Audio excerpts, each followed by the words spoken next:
ఈ వీడియోలో విశ్వసమితి అంటే ఏంటి, పూరక సమితి అంటే ఏంటి అనే విషయాల గురించి తెలుసుకుంటాం.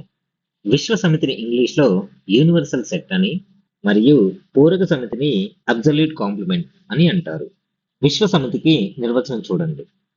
ఒక నిర్దిష్ట సందర్భంలో పరిశీలిస్తున్న అన్ని మూలకాలను కలిగి ఉన్న సమితిని విశ్వసమితి అంటారు. విశ్వసమితిని సాధారణంగా యూతో సూచిస్తారు. వెంచిత్రాలను గీసేటప్పుడు విశ్వసమితిని సాధారణంగా దీర్ఘచతురస్రంగా తీసుకుంటాం మరియు యూతో సూచిస్తాం. ఇక్కడ యు అంటే యూనివర్సల్ సెట్ అని అర్థం. విశ్వసమితిలో సాధారణంగా అన్ని మూలకాలు ఉంటాయి. జంతువులు, పక్షులు, ఆహార పదార్థాలు, నెలలు, వారాలు, దేశాలు, ఇలా మనం నిర్వచించగలిగే అన్ని అంశాలు విశ్వసమితిలో ఉంటాయి.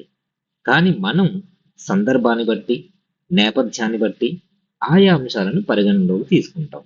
ఉదాహరణకు, నెలల గురించి మాట్లాడేటప్పుడు జనవరి నుండి డిసెంబర్ వరకు అన్ని నెలలు విశ్వసమితిలో ఉంటాయి. అలాగే సినిమాల గురించి చర్చించేటప్పుడు ఇప్పటి వరకు రిలీజ్ అయిన అన్ని సినిమాలు విశ్వసమితిలో ఉంటాయి. అంటే మనం ఏదైనా అంశం గురించి చర్చించేటప్పుడు దానికి సంబంధించిన అన్ని విషయాలు విశ్వసమితిలో ఉంటాయి. అంటే మనం తీసుకునే సమితులన్నీ సాధారణంగా విశ్వసమితిలోనే ఉంటాయి. కాబట్టి మిగతా సమితులన్నీ విశ్వసమితికి ఉపసమితులు అవుతాయి. ఇక్కడ మనం ఏ అనే ఒక సమితిని తీసుకుందాం. ఈ వృత్తంలో ఉన్న అన్ని మూలకాలు ఏ అనే సమితికి చెందుతాయి. అలాగే ఈ ఏ అనే సమితి విశ్వసమితికి ఉపసమితి అవుతుంది. అలాగే ఈ వృత్తంలో ఉన్న అన్ని మూలకాలు ఏ అనే సమితికి చెందుతాయి. ఉదాహరణకు, మన దేశ జనాభాను విశ్వసమితిగా తీసుకుందాం. ఏ అనే సమితిని తెలంగాణ రాష్ట్ర జనాభా అనుకుందాం.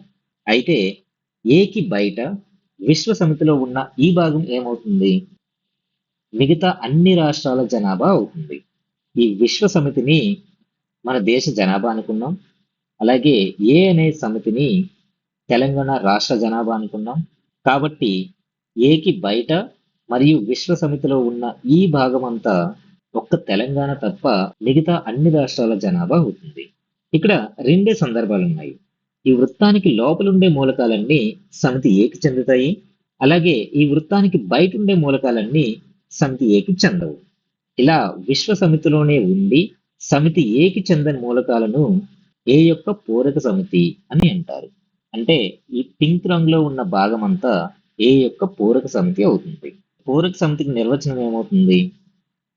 విశ్వసమితిలో ఉండి ఇచ్చిన సమితి ఏలో లేని మూలకాల యొక్క సమితిని ఏ యొక్క పూరక సమితి అని అంటారు. ఏ యొక్క పూరక సమితిని ఏ కాంప్లిమెంట్ లేదా ఏ ప్రైమ్ తో గాని లేదా ఏ సూపర్ స్క్రిప్ట్ సి తో గాని సూచిస్తారు. దీనిని ఏ కాంప్లిమెంట్ లేదా ఏ ప్రైమ్ అని చదువుతాం. ఏ సూపర్ స్క్రిప్ట్ సి దీనిని ఏ కాంప్లిమెంట్ అని చదువుతాం. వెన్ చిత్రంలో తీసుకుంటే ఈ భాగం ఏ కాంప్లిమెంట్ అవుతుంది. ఏ కాంప్లిమెంట్ అలా రాయొచ్చు? విశ్వ సమితి నుండి ఏ అనే సమితిని తీసివేస్తే ఏ కాంప్లిమెంట్ వస్తుంది.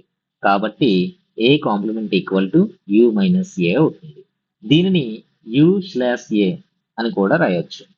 ఇప్పుడు కొన్ని సంఖ్యల సమితిని ఉదాహరణగా తీసుకొని చెప్తే మీకు ఈ విషయం స్పష్టంగా అర్థమవుతుంది. ఒక ఉదాహరణ చూడండి. పూర్ణ సంఖ్యల సమితిని విశ్వ సమితిగా తీసుకుందాం. పూర్ణ సంఖ్యల సమితిని డబుల్ స్ట్రక్ జెడ్ తో సూచిస్తారు.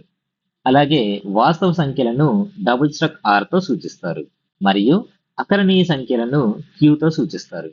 అలాగే పూర్ణ సంఖ్యల సమితిని డబుల్ స్ట్రక్ జెడ్ తో సూచిస్తారు. పూర్ణ సంఖ్యల సమితిలో ఏమేమి ఉంటాయి? ధన సంఖ్యలు, రుణ సంఖ్యలు, సున్నా, ఇవన్నీ కలిపి ఉంటాయి. ఈ విశ్వ సమితిలో సి అనే సమితిని తీసుకుందాం. ఇది విశ్వ సమితికి ఉపసమితి అవుతుంది. అలాగే ఈ వృత్తంలో ఉన్న మూలకాలన్నీ సమితి సికి చెందుతాయి. ఉదాహరణకు సి సమితిలో కొన్ని మూలకాలను తీసుకుందాం. -5, 0, 7. ఇవి సి సమితికి చెందుతాయి కాబట్టి ఈ వృత్తంలో రాసుకుందాం. -5, 0, 7. ఇక్కడ గమనించండి, -5 అనేది సి సమితికి చెందుతుంది. కాబట్టి దీనిని -5 బిలాంగ్స్ టు సి అని రాయొచ్చు. ఈ గుర్తును బిలాంగ్స్ టు అని చదువుతాం. అంటే -5 అనేది సి అనే సమితికి చెందుతుంది అని అర్థం. ఇది ఎప్సిలాన్ కాదు. ఈ గుర్తును బిలాంగ్స్ టు అని చదువుతాం. 0 అనేది సి సమితికి చెందుతుంది కాబట్టి 0 బిలాంగ్స్ టు సి. అలాగే 7 కూడా సి సమితికి చెందుతుంది కాబట్టి 7 బిలాంగ్స్ టు సి అని రాస్తాం. ఈ వృత్తంలో ఉన్న సంఖ్యలన్నీ సి సమితికి చెందుతాయి. ఈ వృత్తంలో లేని ఏ సంఖ్య అయినా సికి చెందదు. ఉదాహరణకు -8 తీసుకుంటే అది సి సమితికి చెందదు. కాబట్టి -8 does not belongs to C అని రాస్తాం. డస్ నాట్ బిలాంగ్స్ టు అంటే ఈ సంఖ్య ఈ సమితికి చెందదు అని అర్థం. అలాగే 53 does not belongs to C. 53 అనే మూలకం సి సమితిలో లేదు. కాబట్టి ఇది కూడా సి సమితికి చెందదు. అలాగే 42 does not belongs to C. 42 కూడా సి సమితికి చెందదు. కాబట్టి ఇవన్నీ సి సమితికి బయట ఉంటాయి. కాబట్టి వీటిని సి సమితికి బయట రాసుకుందాం. 53, 42. అయితే ఈ రెండు మూలకాలు ఏ సమితికి చెందుతాయి? సి యొక్క పూరక సమితికి చెందుతాయి. సికి బయట ఉన్న మూలకాలన్నీ సి యొక్క పూరక సమితికి చెందుతాయి. ఇక్కడ చూడండి, సి కాంప్లిమెంట్ అంటే యు మైనస్ సి అవుతుంది. అంటే విశ్వ సమితి నుండి సి సమితిని తీసివేస్తే సి యొక్క పూరక సమితి వస్తుంది. దీనినే యు/సి అని కూడా రాయొచ్చు. అంటే సి సమితికి బయట ఉండే భాగం అంతా సి యొక్క పూరక సమితి అవుతుంది. అంటే సమితి సిలో ఉండే మూలకాలు సి కాంప్లిమెంట్ లో ఉండవు. కాబట్టి -5 does not belongs to C complement. అంటే -5 అనేది సి యొక్క పూరక సమితికి చెందదు. అలాగే 0 does not belongs to C complement. 7 does not belongs to C complement. ఈ మూడు మూలకాలు సి అనే సమితిలో ఉన్నాయి. కాబట్టి ఇవి సి యొక్క పూరక సమితికి చెందవు. అలాగే సి సమితికి బయట ఉండే మూలకాలు అంటే 53, ఇది సి యొక్క పూరక సమితికి చెందుతుంది. కాబట్టి 53 బిలాంగ్స్ టు సి కాంప్లిమెంట్. అలాగే 42 కూడా సి కాంప్లిమెంట్ కి చెందుతుంది. కాబట్టి 42 బిలాంగ్స్ టు సి కాంప్లిమెంట్ అని రాస్తాం. ఈ వీడియోలో మనం ఏం నేర్చుకున్నాం? విశ్వ సమితి మరియు పూరక సమితుల గురించి ఉదాహరణలతో నేర్చుకున్నాం.